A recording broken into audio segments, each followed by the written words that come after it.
Hey everyone, I'm Lindsay from Domer Home and welcome to my channel. Today I'm really excited because I'm going to take you along with me on a little tour of my laundry room right here, and I'm going to show you how I organized the space and only spent $5. If you enjoy this video and want to see more videos from me on how to make beautiful and functional spaces on an extreme budget, please make sure you subscribe and hit the notification down below so you don't miss out on any future content. So if you guys missed my $25 laundry room makeover, I will link that video above and down below for you to check out. It has a lot of information on what we did to this laundry room and also where I purchased some different items. I really believe that you can make your home pretty and useful without spending a lot of money and just by using a lot of things that you already own in your own home. So like I mentioned before, I only spent $5 out of pocket. The rest of the containers and organizers I already owned, so the organization behind the curtain that I'm about to show you in a moment is not exactly Pinterest worthy. However, it is useful and it works and it functions, and I'll take that over looks any day. So let's dive into the area behind the curtain.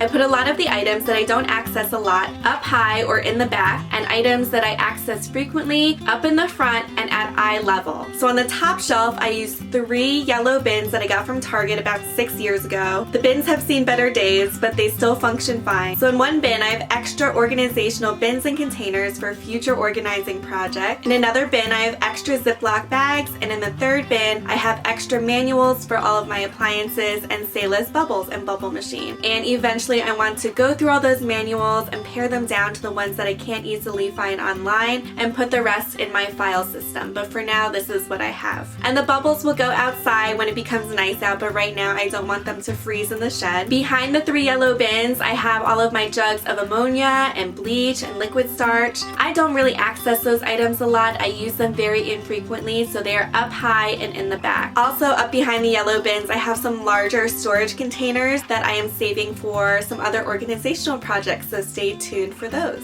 So the next shelf down, I have all of my reusable bags for shopping at Aldi and Costco, and I have them a little higher up even though I use them every week because they are very lightweight and very easy to get up and down. So the next shelf holds my very limited tool supply. I have 2 large baskets that I have from the old house, and in them I hold all of my bulkier items such as my drill, the charger, my caulk gun, and I have 2 small shoe boxes on the right where I'm holding all of my smaller tools such as my screwdrivers, my hammer, and also smaller supplies such as wood filler, putty knives, etc. And then behind those 2 bins, I just have 2 citronella candles that will go out on the deck once it becomes nice outside. The next shelf has a plastic drawer system, and in there I have all of my paint supplies such as my rollers, brushes, and small trays. On top of that, I have a dishwasher bin that I had gotten from the Dollar Tree a long time ago, and that kind of functions as a drawer. I can pull it in and out as well, and it holds all of my dish towels for the kitchen and my washcloths and my spare mat for drying dishes. To the right, I have all of my bulk spares that I get from Costco, such as napkins, paper towels, and distilled water. So in the front of the shelf right next to my washing machine, I have my laundry detergent, my fabric softener, which I rarely use, and a clear spray bottle of stain remover. On the floor, I have a metal shoe rack. I picked it up a few years ago off of Facebook Marketplace for $5, and I'm using it right now to store all of my smaller paints and stains and spray paint cans. And underneath, I just have all of my paint trays, and behind the rack, I have an extra filter for my furnace. So on the floor on the left-hand side, I have all of my paint cans. They're in no particular order except by weight. So I have all of the heavier ones on the bottom, the lighter ones that are more used are on the top, but they're just stacked on the floor. So that is how I organize my shelves behind the curtain. It's not Pinterest worthy like I said before, but it is completely functional, and I didn't spend any money when I organized this. I just used items, budget items that I already had on hand from my previous home. And I know as my life changes and as my house comes together, I probably will need to update where I keep things. Like I won't always need to keep house painting supplies in my laundry room forever. Those will eventually be moved out into the shed once I'm not using them so often. Alright, so let's move on to the open shelving right behind me.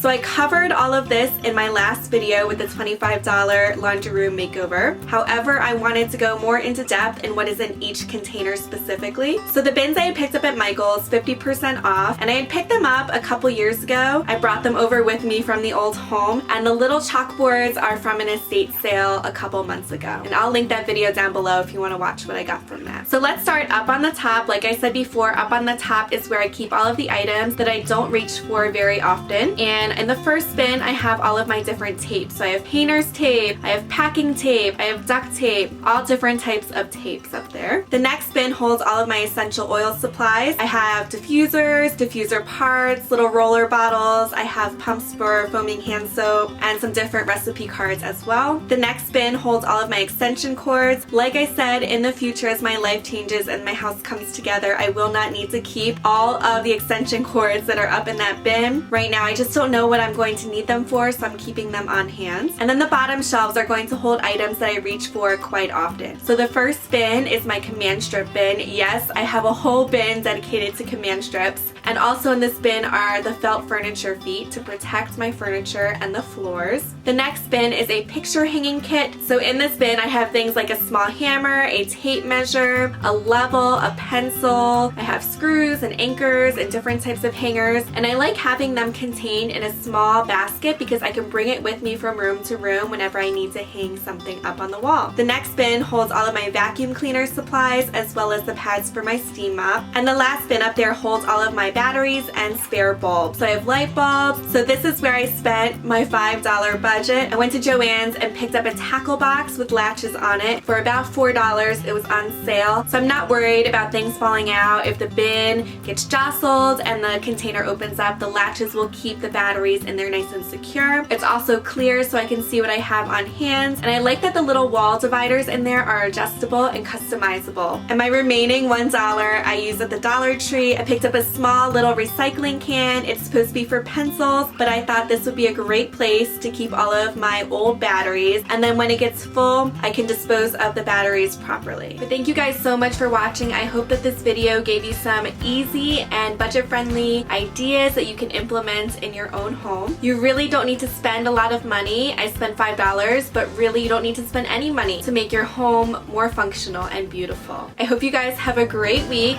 I'll see you in my next video. Bye.